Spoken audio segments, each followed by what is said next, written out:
ñu ñëw ci wàllu Diouf Bodiang bi dañuy ñëw un peu ci maison d'arrêt de Rebeuss bi nga xamante ni li fa am alors xam nañ ni dafa am lu fa am moom mooy mag bi pavillon spécial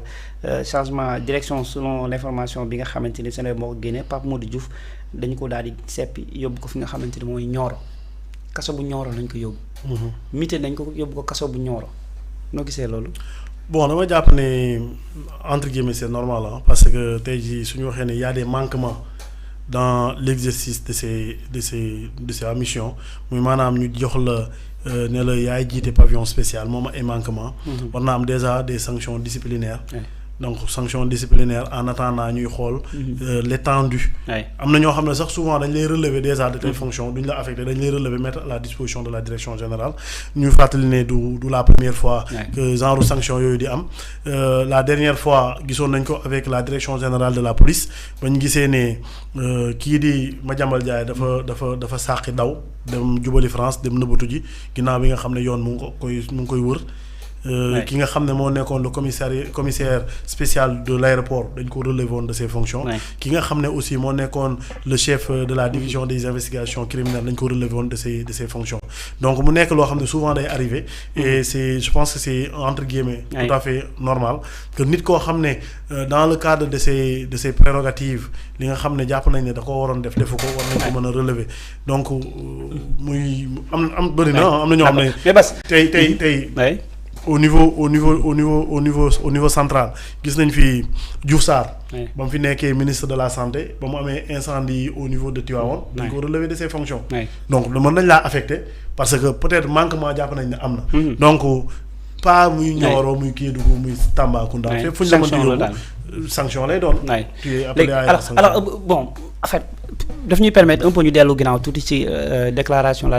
de Sokhna Yacine Fall de l'autre côté c'est garde pénitentiaire ñuy placé en position de garde à vue bu ñu ñëwee ci wàllu yoon détenu parce que am na ay gis-gis yu waroo juriste yi ku ci mel daal mi nii la ci gisee ñeneen ñi lañ ci gisee bu dee est-ce que jàpp nga wàllu règlement intérieur la wala da nga jàpp ni loolu war na indi ay conséquences ci détenu bi si boppam maanaam détenu bi la ñu war a daan wala pénitencier yi la ñu war a daan. xam nga tey li xew mooy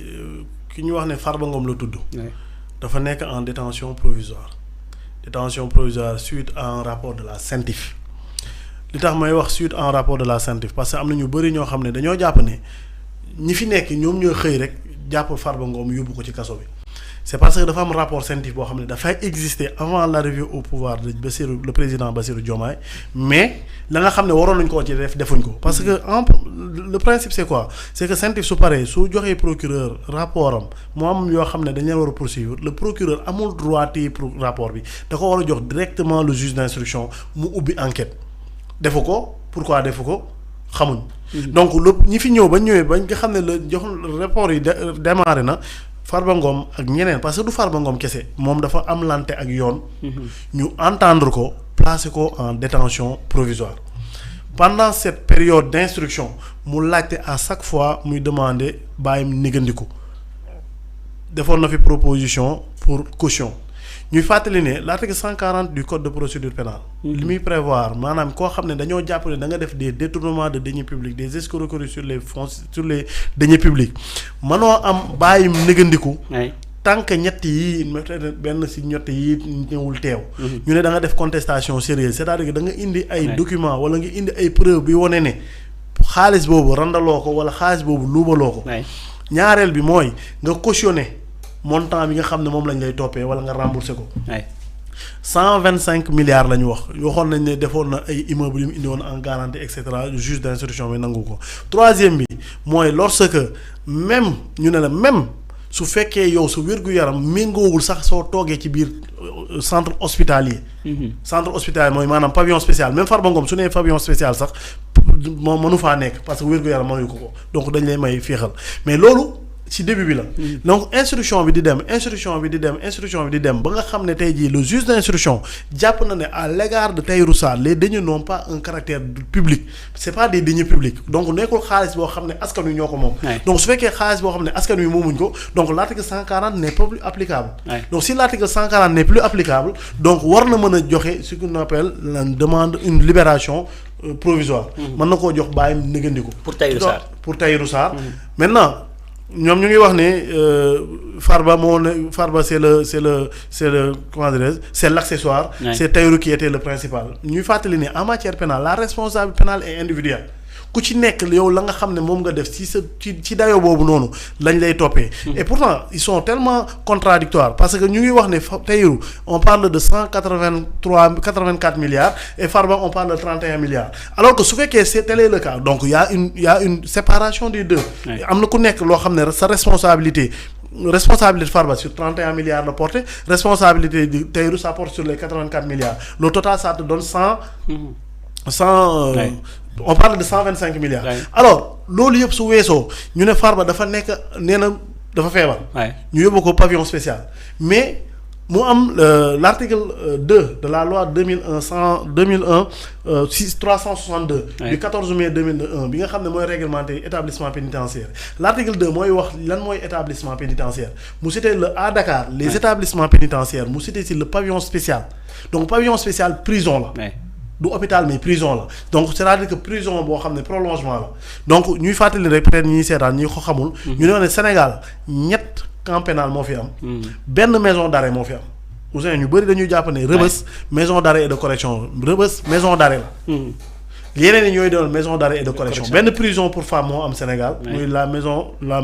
d'arrêt et de correction de Liberté 6. donc suñu weesoo loolu dafa am les dispositions de l'article 135 et suivant ñoom ñooy prévoir ne war nañoo mën a fouiller képp koo xam ne da nga nekk ci prison xam nga donc pavillon spécial prison la. donc comme Rebeuss ni mu nekkee prison comme camp pénal ni mu nekkee prison noonu la ñu mën a fouiller. donc fouille bi du ñu xaar ne détenu da koy laaj mais le régisseur ou bien le directeur de l'administration pénitentiaire ou bien une personne qui exerce cette autorité mën na à tout instant demander ñu fouiller boobu defoon nañ ko fi au niveau du camp pénal de Liberté 6 mu amoon bu nga xam ne amoon na ay téléphones yu bëri yu ñu fa gisoon téléphone yooyu mu amoon ay mutineries yu fa amoon donc loolu c'est pas la première fois wàllum téléphone ci biir prison sénégalais yàgg nañ koo dégg yàgg nañ koo xam donc c'est pas parce que nag nit ñi ñu ngi yor téléphone ci biir prison yi que ñoom dañoo war a am téléphone ci biir prison alors que nga xam ne day dugg biir prison dañ lay fouiller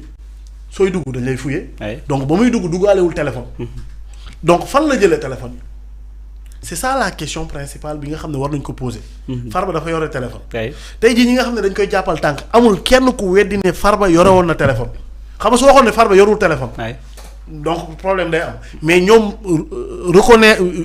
écarté wuñ ne dafa yoroon téléphone li ñuy wax kay mooy lan lu tax Yacine Fall def conférence de presse et pourquoi mu wax li nga xam ne tey maa ngi déglu seen benn chroniqueur mu ne su fekkoon suñu jamono ñun suñu génération dañuy wax naan du ñu wax vidéo à caractère pornographique mais dañuy wax naan ay lomotif la bon c'est ça man dama jàpp ne c'est ça la tache noire un peu de la communication de madame le ministre Yacine Fall parce que peut-être su waxoon li nga su yemoon si juste yeneen contenu mais man sama jàpp ne elle voulait être exhaustive dans li nga xam ne moom la ñu retrouver dans le téléphone parce que c'est pas vidéo yooyu noonu c'est épiphénomène maintenant nañ taxaw ci seetlu ci li nga xam ne moo ci ëpp solo li ci ëpp solo mooy Farba dañ ne da doon def ay communication avec l'extérieur muy nu ñu tuddee ci jargon les correspondances correspondance amoo droit maanaam yow détenu mën nga bind ay lettres mu dem mën nga recevoir ay lettres mais lettres yooyu c'est soumis à un contrôle su fekkee waxtaan la wax téléphone yow c'est réglementé par le même décret de 2001 moom mooy réglementé par rapport ak ki nga xam ne dafa nekk ci biir kaso war a woote à l'extérieur te su woote bi c'est tellement encadré. C'est limité en fait. C'est encadré c'est encadré sooy woote kii bi day am benn garde bu fa ne taxaw soo paree mën a relever numéro bi xam exactement kan nga doon wax mais Farba dafa yor ay téléphone di waxtaan ñan lay waxal ñu ne il parle avec ñoo xam ne dañoo nekk États-Unis wax ak ñoo xam ne dañoo nekk Maroc wax am ñoo xam ne dañoo nekk Suisse wax ñoo xam ne dañoo nekk Bangladesh lan la ci jublu ña nekk Maroc est-ce que duñ xel du ne day doon waxtaan ak le président Macky Sall jéem a xool nan lay defee ay stratégie est-ce que da doon jéem a def ay complot yoo xam ne dafay jéem a nërmel réew mi ñi nga xam ne dañ fee nekk donc loolu mooy la profondeur ñu ne da doon def ay transactions financières les articles 247 et 48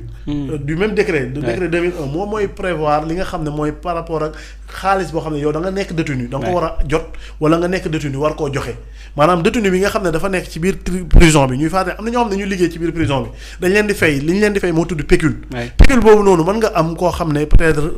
wéyjuram dafa néew doole moom mu liggéey foofu am sa as tuut ne dinaa ko jox samay wéyjur boobu jàppale ko mooy pécule mooy moom mooy réglementé nan lañ koy joxe ak nan lañ koy yow mi nekk ci biir prison nekk un détenu mën nga am jot xaalis mais lu ci ëpp dañ la koy déposer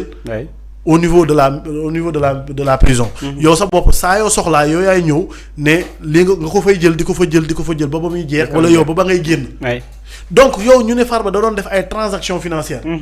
Farba fan la jëlee xaalis ba muy def transaction financière est-ce que à partir de son téléphone il a accès directement à son compte bancaire parce que ñun ñëpp xam nañ ne tey jii avec les nouvelles technologies am na e-banque yi nga xam ne tey jii permettre la avec yenn service de transfert d'argent mën nga accéder directement à ton téléphone à ton compte bancaire jëlee ci sa compte bancaire dugal ci service transfert d'argent boobu jël service transfert d'argent boobu yónnee say mbokk ñu ne da ko doon def ma dégg benn partisan ne waaw Farba ay kii la ay doomam la doon waxal mais Farba su bëggee wax ak ay doomam dañ koy jox téléphone muy wax ak ay doomam léegi le problème principal mooy Farba fan la jëlee téléphone yi donc si on s'en tient Farba fan la jëlee téléphone yi donc dina am forcément ku ko jox téléphone te am na kuñ ne moom moo ko en tout cas am na kuñ ci interpellé pour le moment donc comme dafay jouir présomption d'innocence du ñu wax ne moom moo def wala deful mais dinañ ko mën a jàngal alors yow mi nga xam ne nag dañ la jox téléphone ki nga xam ne dalaa jox téléphone yoon da koy daan les articles 217 la yaakaar naa du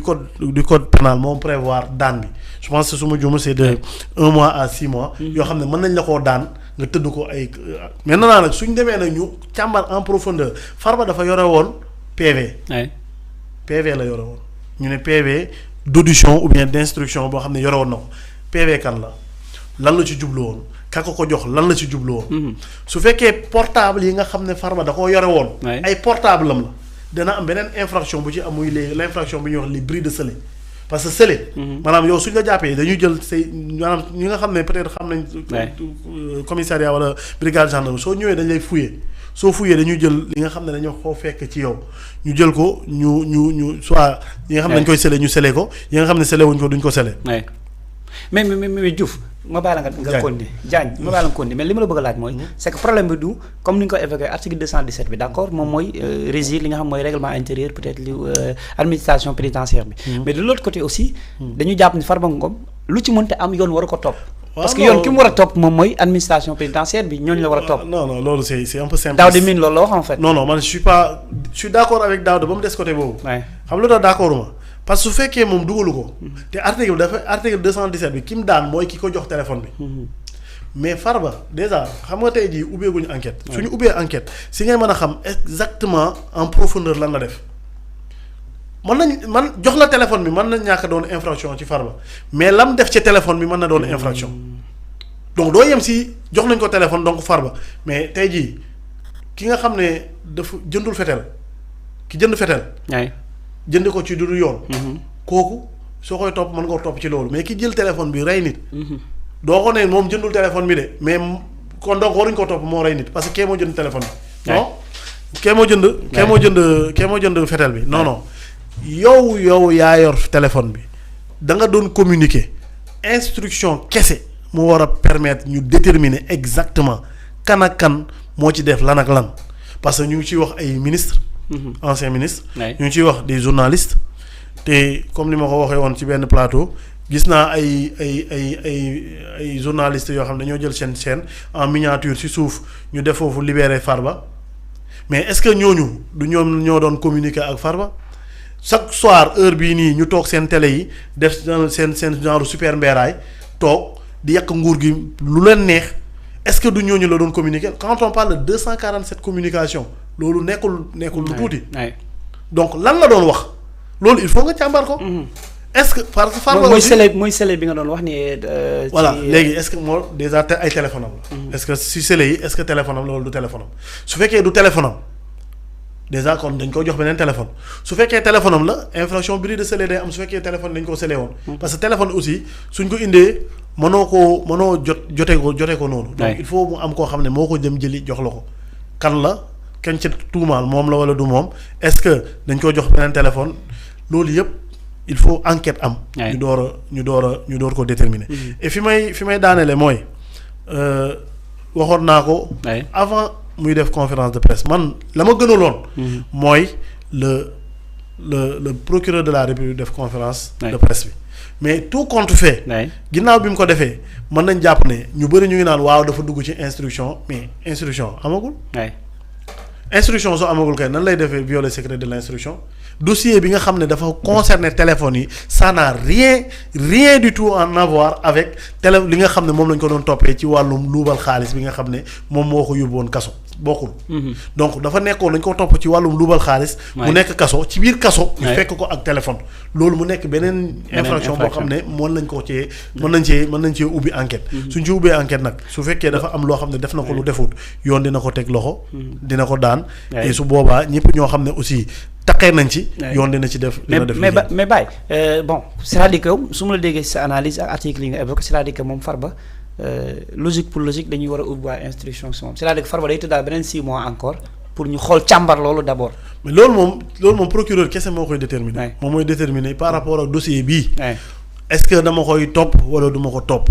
encore di fàttali ni procureur su amee dossier. ñaari décision la mën a jël. décision de poursuivre ou ne pas poursuivre day classé sans suite. poursuivre day décider mu topp la su lay topp ñaar la mën a toppee instruction la mën a toppee wala flagrant délit te dossier bi ni mu mel ak lañ ci jot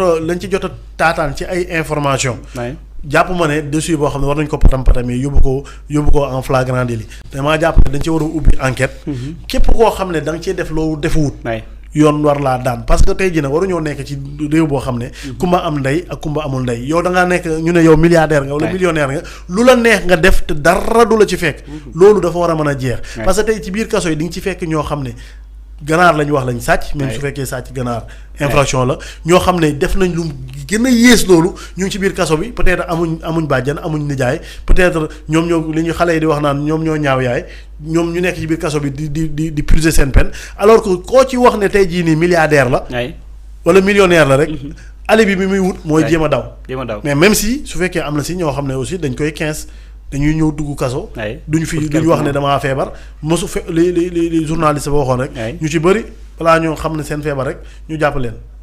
balaa nga xam seen feebar. ñu jàpp leen. voilà mi ngi noonu donc en tout cas lu ci mënti am lu mel ne loolu moom dossier bu jeexagul et puis les avocats de Farba Ngom mardi dañuy def point de presse bâtonnier bi jox na leen autorisation loolu aussi. waaw mais c'est tout à fait normal parce que ñoom dañoo wax ci seen client. te ki wax seen client c'est pas n'importe qui c'est le ministre de la justice. donc ñoom su fekkee jàpp nañ dañoo war a indi baat ak tontu. ci li nga xam ne madame Yacine Fall wax na ko. dañ ciy am droit. te aussi ñun aussi dinañu permettre.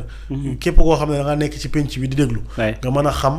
nga mën leen déglu xool ñoom lan la ñuy indi comme contre argument. te donc comme mënuñoo tëb rek waxee noonu. donc souvent day am benn autorisation du bâtonnier. moom mooy réglementé. parce que avocats yi aussi ils sont soumis à des textes.